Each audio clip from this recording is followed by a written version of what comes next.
Pasukan AS menyerbu Irak, telah menyebabkan banyak tragedi keji. John baru saja keluar dari medan perang dan ingin istirahat merokok. Tapi samar-samar aku bisa mendengar panggilan minta tolong. Dia perlahan maju penasaran, lihat temannya memperkosa wanita. Dia mati rasa dan muak dengan perang. Cabut belatinya tanpa ragu-ragu.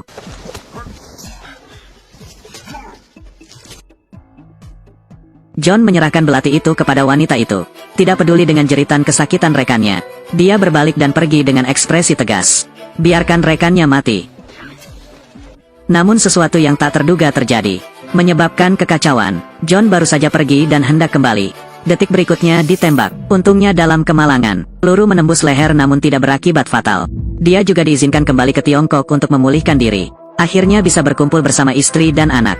Tapi dia tidak tahu apa-apa. Perjalanan ini akan memakan puluhan nyawa. Negara India bersalju. Lau Hei berkendara ribuan mil tidak jauh. Datang ke desa terpencil, dan berdiri di depan pintu untuk menyambutnya. Itu adalah Sophie, istri John yang sudah bertahun-tahun tidak dia temui. Ternyata baru beberapa hari yang lalu, putra satu-satunya sedang bermain. Sayangnya, dia direnggut oleh serigala liar. Sejauh ini, belum ada jenazah yang terlihat dan belum terdengar kabar darinya. Lau Hei adalah seorang ahli hewan yang mempelajari serigala. Mungkin kita bisa memulihkan tulangnya dan menyingkirkan serigala. Tadinya dia pikir semuanya sederhana. Namun pemandangan luar biasa terjadi malam itu. Hampir membuat Lau Hei terkena serangan jantung. Sophie memakai topeng kepala kuda dalam kegelapan. Menatapnya telanjang. Tak menunggu Lau Hei sadar. Dia sudah tidur. Dia juga mencoba merayu Lau Hei dan mencekiknya sampai mati. Hal ini membuat Lau Hei bingung dan terjaga sepanjang malam. Dini hari berikutnya, Lau Hei dengan cepat mengemas perlengkapannya. Pergi jauh ke dalam hutan untuk mencari serigala. Setelah seharian penuh melakukan pelacakan keras, akhirnya menemukan sesuatu sebelum matahari terbenam. Serigala liar memangsa-mangsanya, namun tubuhnya tidak terlihat seperti anak kecil. Namun saat dia berbalik untuk pergi, dia terpeleset dan meluncur menuruni lereng bukit. Serigala yang tidak jauh dari situ langsung tertarik, menerkam menuju posisi Lau Hei. Untungnya, jarak senapan snipernya tidak jauh. Tapi dia tidak menembak, bidik saja serigala alfa untuk membuat serigala mundur. Ini adalah tindakan kebaikan, akan memungkinkan dia untuk selamat dari bencana dalam beberapa hari. Orang kulit hitam tua yang tidak memperoleh apapun, menyeret tubuhnya yang lelah kembali ke desa. Namun ketika dia masuk ke dalam rumah mencari Sophie, hanya untuk mengetahui bahwa dia telah menghilang. Dia bingung, tiba-tiba melihat ruang bawah tanah tidak terkunci. Jadi memberanikan diri untuk pergi memeriksanya. Kemudian dia terkejut, mayat terbungkus kantong plastik di pojok. Tunggu sampai dia melihat lebih dekat. Itu putra Sophie yang hilang. Sepertinya itu semua bohong. Dialah yang mencekik anaknya sampai mati dengan tangannya sendiri. Satu meminta bantuan pada diri sendiri hanya untuk menutup-nutupi. Sheriff Denny tiba di lokasi dengan cepat. Hubungi kantor pusat untuk memulai pencarian buronan Sophie. Dan untuk pertama kalinya, beritahu John, yang telah kembali ke Tiongkok, untuk segera ke kamar mayat. Melihat tubuh dingin anaknya, John merasa sangat sedih. Seperti kata pepatah, racun harimau tidak bisa memakan bijinya. Tidak menyangka Sophie akan begitu patah hati. Tapi sekarang dia telah menghilang. Sheriff mengatakan tidak ada yang bisa dia lakukan mengenai hal itu. Hanya bisa mengeluarkan pemberitahuan buronan. John yang marah, sangat tidak puas dengan penanganan polisi. Setelah kehilangan akal sehatnya, dia langsung murka. Setelah Sheriff dan Lau Hei pergi, dia segera melakukan pembunuhan dengan temannya Qiang. John membunuh 2 petugas polisi dan seorang pemeriksa medis. Ambil jenazah anaknya di malam hari. Pergi jauh ke dalam hutan dan gali kuburan. Gunakan ritual kuno untuk mengubur anak. Tunggu sampai semuanya beres. John kembali ke rumah semalaman. Dengan melihat melalui laporan penyelidikan polisi, menemukan bahwa Sophie muncul di jalan raya di utara. Sepertinya dia pasti bersembunyi di pegunungan dan hutan saat ini. John tidak berani menunda sama sekali. Keluarkan pistol dari lemari, panah-panah untuk berburu di belakang. Bersumpah untuk memotong Sophie menjadi beberapa bagian. Pagi selanjutnya, Lau Hei tiba-tiba terbangun dari tidurnya. Dia tidak bisa melepaskan kematian bocah itu. Dia ingin berbicara dengan wanita yang lebih tua itu. Begitu memasuki pintu, dia melihat pemandangan yang mengerikan. Tenggorokan wanita tua itu digorok secara brutal. Merasa di sini. Sebelum John meninggalkan desa tadi malam, pernah masuk ke rumah seorang wanita tua. Ternyata John dan Sophie bukan penduduk setempat. Mereka menetap di sini bertahun-tahun yang lalu, untuk menyembunyikan rahasia yang tidak jelas.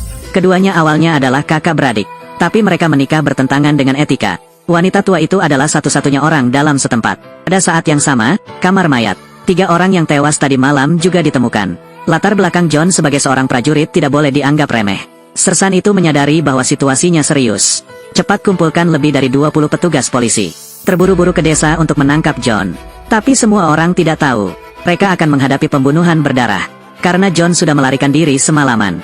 Kepala polisi mengetuk pintu kamar Qi Yang. Dia menasihati Qi Yang untuk tidak melawan, agar tidak terlalu malu di hadapan keluargaku. Tanpa diduga, sikap Qi Yang sangat keras. Sejak putriku diculik oleh serigala 3 tahun lalu, dia telah meminta bantuan polisi lebih dari sekali. Sampai saat ini jenazah putri saya masih hilang. Sang istri tidak dapat menahan pukulan tersebut dan meninggal dalam depresi. Biarkan dia benar-benar sendirian. Bencian terhadap polisi telah mencapai puncaknya. Melihat emosi Qi yang hampir lepas kendali, Kapolres hanya bisa menyerah dan bersiap menghadapi serangan yang kuat. Namun, saat dia menugaskan tugas tersebut, bersiaplah untuk menangkapnya. Hei, awasi punggungmu.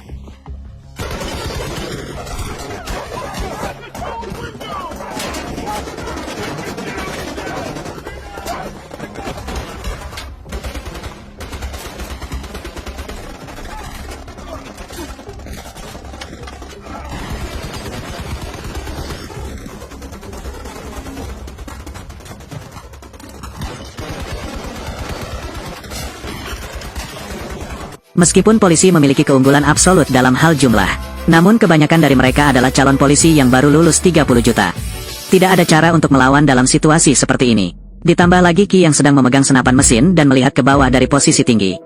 Beberapa kali penembakan saja sudah menimbulkan banyak korban jiwa. Lao Hei yang tak berdaya buru-buru bersembunyi di bawah mobil. Menyaksikan petugas polisi jatuh satu persatu. Melihat saudara-saudaranya akan segera mati, sersan itu memimpin anak buahnya mengambil jalan memutar. Dia menyuruh pemula untuk mengosongkan majalah ke arah jendela. Aku diam-diam menyentuh jendela di lantai pertama. Tapi Qi yang mengatur banyak jebakan. Membersihkan satu persatu membutuhkan banyak waktu. Tapi sekarang bagian depannya sudah sengsara. Melangkah maju untuk menyelamatkan rekan satu tim. Detik berikutnya, dia tertembak peluru di pahanya. Saat ini, darah Lao Hei melonjak. Dia mengambil senapannya meskipun ada bahaya. Menyemprot ke arah jendela dan maju ke depan. Memanfaatkan waktu Qi yang untuk mengganti amunisi. Cobalah yang terbaik untuk menyeret pemula ke sudut buta. Saudaraku, ini waktunya untuk berbalik. Untungnya, Qi yang akhirnya sadar kembali. Tapi sersan polisi sudah berada di belakangnya dengan senjata terhunus. Dia tidak ingin hidup dengan keluarganya hancur. Temukan kelegaan dalam semburan tembakan.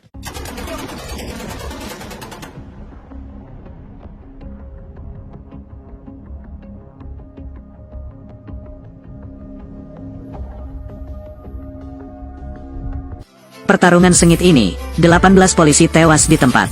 Kantor polisi setempat hampir musnah. Dan John menggunakan waktu ini. Ikuti Sophie sampai ke tambang. Kabar itu ia dapatkan dari pemilik hotel. Sophie memang tinggal di sini beberapa hari yang lalu. Namun lokasinya saat ini sudah tidak diketahui lagi. Satu-satunya petunjuk yang berguna. Dia bertemu dengan seorang pria tunawisma sebelum dia pergi. John datang ke tambang tanpa henti. Mengetahui bahwa Sophie menggunakan topengnya. Berganti menjadi sepasang sepatu bot hangat. Saat ini, kita sedang menuju bagian terdalam dari pegunungan yang tertutup salju. Seorang pria tunawisma yang telah kehilangan nilainya. Tentu saja, saya tidak bisa lepas dari tangan jahat John. Suara tembakan yang tajam bergema di seluruh lembah. Saat dia melangkah pergi, pemilik hotel tiba-tiba muncul dengan membawa senapan. Menembak dengan liar untuk membunuhnya. John tertangkap basah dan melarikan diri. Namun dia masih terkena peluru di bahunya. Dia terluka dan hampir koma. Tersandung ke garasi pria berjanggut itu. Keduanya adalah saudara baik yang mengabdi bersama. Persahabatan yang mengancam jiwa di medan perang. Melihat ekspresi malu John, pria berjanggut itu dengan cepat membantunya mengobati lukanya. Di permukaan, biarkan dia istirahat malam yang nyenyak. Sebenarnya, saya sudah membuat rencana dalam pikiran saya. Ternyata setelah keluar dari militer, ia kecanduan narkoba. Saya berhutang banyak melalui pinjaman online. Tepat pada waktunya untuk melaporkan John. Menangkan hadiah untuk menutupi defisit yang sangat besar. Tapi saya tidak pernah mengharapkannya. Dia sedang menelepon kantor polisi. Ditangkap oleh John yang terbangun. Lihat belati di tangan John. Pria berjanggut itu langsung menangis dan memohon agar dilepaskan. Namun saat ini, John sedang putus asa. Aku menyelamatkan nyawa anjingmu. Rumah serif di sisi lain. Dia dan Lao Hei mempelajari kasus ini sepanjang malam. Karena John sedang memburu Sophie. Tentukan saja lokasi Sophie. Lalu kita bisa memanfaatkan kesempatan ini dan menangkap keduanya dalam satu gerakan. Menurut petunjuk yang dikumpulkan oleh kantor polisi, mereka secara kasar menebak tujuan Sophie. Sophie pernah berkata pada Lao Hei, ada gua sumber air panas yang tersembunyi di bagian terdalam gunung salju. Itu adalah tempat kencan yang sering dia dan John kunjungi. Sepertinya dia bersembunyi di sana. Tanpa basa-basi, deputi meminta bantuan polisi negara bagian pada hari berikutnya. Tapi karena pria berjanggut itu terbunuh dan perlu ditangani, polisi Yingzhou tidak memiliki tenaga tambahan. Hanya pesawat berbahan bakar penuh yang dapat disediakan. Meskipun mereka berdua tahu bahwa perjalanan ini sangat berbahaya, namun dia tetap memutuskan untuk berangkat ke gua sumber air panas. Setelah 1 jam penerbangan, mereka berhasil sampai di tempat tujuan. Dengan keterampilan mengemudinya yang luar biasa, sersan polisi, pendaratan nyaris meleset di es tebal. Setelah mereka berdua mendaki lebih dari 10 km, akhirnya sampailah di lembah tempat sumber air panas itu berada. Tapi saat itu juga, Lao Hei tiba-tiba melihat sesuatu di dalam hutan. Saat dia mengambil teleskop untuk mengonfirmasi. Hati-hati! Serif menembak lehernya dengan busur dan anak panah. Tiba-tiba darah berceceran di mana-mana dan dia meninggal. Ketakutan langsung menyebar ke seluruh tubuh Lao Hei. Dan John yang sulit ditangkap, lalu menghilang lagi tanpa bekas. Lao Hei, yang hanya bisa bertarung dengan upaya terakhirnya, temukan sumber air panas dengan senapan sniper di tangan. Kerja keras membuahkan hasil. Akhirnya masuk ke dalam gua sebelum John. Seperti yang dia duga, benar saja, Sophie bersembunyi di sini. Dia menyarankan Sophie untuk segera pergi bersamanya. Jika tidak, kamu akan mati di tangan John. Namun, kata-katanya belum keluar.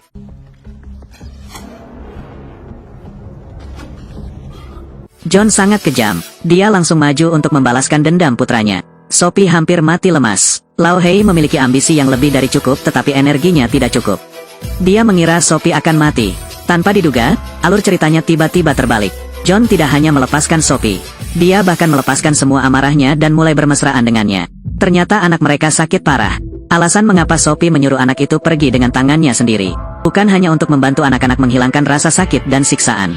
Itu hanya untuk memanfaatkan kematian anak itu. Menyengat hati John yang mati rasa, membangkitkan rasa kemanusiaannya yang hilang. John sebelum disajikan, dia tidak hanya mengajari putranya cara berburu. Dia bahkan menghasutnya untuk membunuh orang demi bersenang-senang. Beberapa hari terakhir ini juga penuh dengan dosa. Dia seperti iblis yang membunuh tanpa mengedipkan mata. Meski membayar harga yang mahal, namun tujuannya akhirnya tercapai. Lao Hei juga menyelamatkan nyawa karena ini. Setelah John dan Sophie pergi, Lao Hei menggunakan seluruh kekuatannya untuk merangkak menuju salju. Dalam keadaan linglung, serigala yang dia temui sebelumnya mengelilinginya. Namun hal yang menakjubkan adalah, serigala mengira dia tidak menembak terakhir kali. Juga, biarkan dia pergi tanpa ampun. Dan tidak lama kemudian, seorang ayah dan anak sedang berburu di dekatnya. Selamatkan Lao Hei yang sekarat tepat waktu. Pada saat yang sama, kedua John diam-diam menggali peti mati anak itu.